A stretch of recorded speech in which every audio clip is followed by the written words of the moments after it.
நீங்க பண்ணது சின்ன பட்ஜெட் படங்கள். ஆனா, அதுக்கான வசூல் பெருசா இருந்ததுன்னு நீங்களே சொன்னீங்க.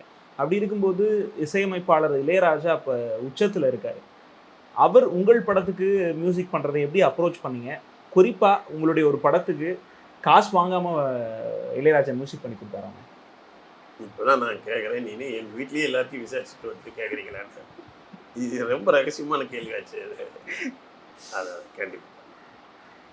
அவர் வந்து 2 இன்சிடென்ட் அவர்கிட்ட. முதல்ல வந்து அவர்கிட்ட வந்து பொறந்த வீடா புகுந்த வீடா படம். அவர் தான் இசை பண்ணாரு. நல்லா போச்சு. அப்புறம் வந்து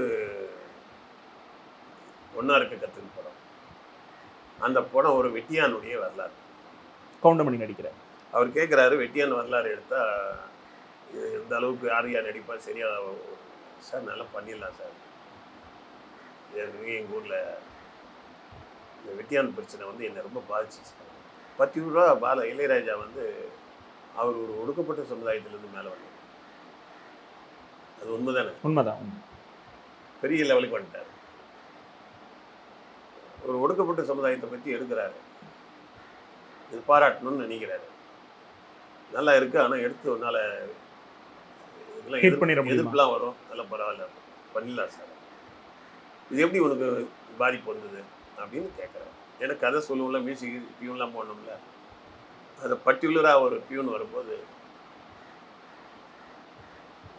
கோடியிலே பிறந்தாலும் தெரு கோடியிலே பிறந்தாலும் போக போகிறது எல்லாம் ஒரே ஒரு இடம் தான் அப்படின்னு வெட்டியாக பாடுவாங்க. நீ பல கோடி அதிபதியாக இருந்தாலும் இல்லை இந்த தெரு கோடியில் வாடுற சாதாரண ஆளாக இருந்தாலும் வந்து சேர வேண்டியது எங்கிட்ட தான் வரணும் நீங்கள் அப்படின்னு சுடுகாடு அப்படின்னு சொல்லிட்டார். அப்படின்னு நான் பாடுறான்.